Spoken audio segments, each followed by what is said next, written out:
Sorry అమ్మా sorry అమ్మా sorry అమ్మా. ఎట్లా జరిగింది? ఎక్కడ? బంగ అవునా? ఇంటికి దగ్గరే.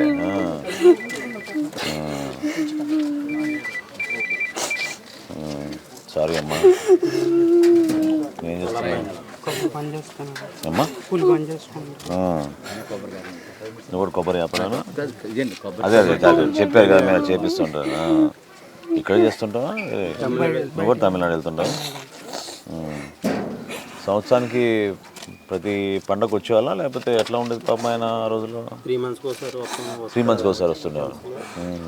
చేసుకుని మళ్ళీ 3 months వచ్చి 1 week 2 weeks ఉండేసి మళ్ళీ వెళ్ళిపోతారండి. మన దగ్గర లేక అవకాశాలు ఇక్కడ లేవండి. ఇక్కడ 96 అంటే అటువంటి పరిశ్రమలు లేవా మన దగ్గర? 96లో సైక్లోన్ వచ్చింది కదా, అప్పటి నుంచి మొత్తం అంతా కొబ్బరి నుంచి కార్మికులు అంతా వలస వెళ్ళిపోయారండి మొత్తం.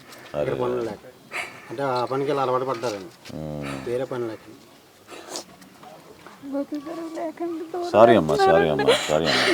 అదే బాబు కూడా అదే తమిళనాడుకి వెళ్తున్నాడని చెప్పి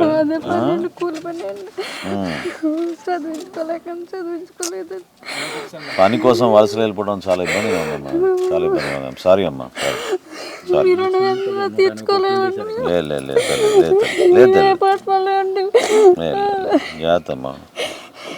పార్టీని అంతా నమ్ముకొని పనిచేశారైనా, అందుకనే పవన్ కళ్యాణ్ గారు పంపించారు మీకు ఆ భరోసా ఇవ్వడానికి, ఆ ధైర్యం ఇవ్వడానికి. సరేనా? లేదు జాత కొంచెం ఆలస్యంగా వచ్చాము, క్షమించాలి.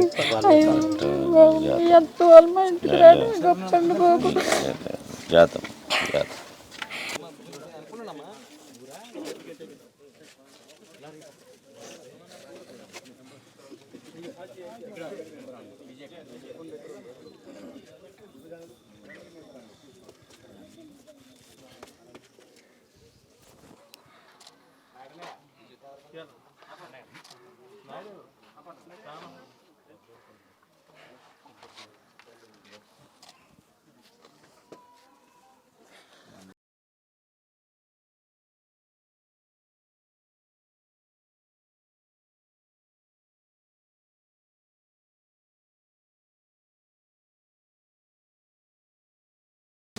ఒక ఆర్థిక సాయమే కాకుండా పార్టీ ఎప్పుడు మీకు అండగా ఉంటుంది. సరేనా? ధైర్యం ఉండవు. కళ్యాణ్ గారు పంపించారమ్మా ఈ చెక్ 5 లక్షల రూపాయలు మీకు జాగ్రత్తగా మీరు ఉపయోగించుకోండి. పార్టీ నుంచి తప్పకండి పార్టీ నుంచి ఎప్పుడు మీకు అండగా ఉంటామమ్మా. సరేనా? పార్టీ నాయకులు అందరూ వచ్చారు, మీకు బాలకృష్ణ గారు తెలుసు, వెంకటేశ్వరరావు తెలుసు కదా, శేఖర్ గారు. సో ఎప్పుడైనా మీకు ఏమైనా ఇబ్బంది ఉంటే తప్పకుండా విజయ్ నువ్వు కోఆర్డినేట్ చేయి ఫ్యామిలీతో. ఎన్ని చేయించావు సభ్యత్వం?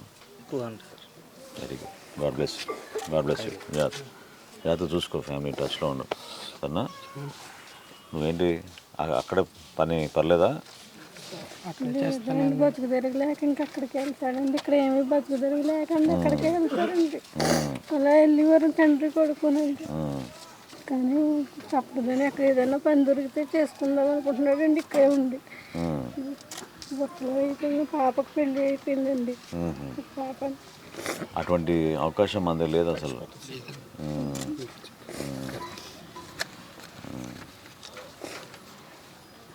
ఇటువంటి సందర్భాల్లో కలుస్తున్నాం. I'm sorry. జాగ్రత్త. సరేనా? మీరు కూడా జాగ్రత్త చూసుకొని take care of the family అండి. ఇక్కడే ఉంటారా? జాగ్రత్త చూసుకున్నామని జాగ్రత్త ధైర్యం ఉంది. ఓకేనా? మాకు ఒక అండగా ఉందండి. మాకంతా ఒక అండ, ఒక బాధ్యత తీరినట్టు మాకు ఆ సహాయానికి ఒక ఉపకారం చేశారండి. చాలా మేలు చేశారండి మాకైతే. ఆయన రుణమే జీవితం ఉందని చెప్పి తీర్చుకోలేమండి.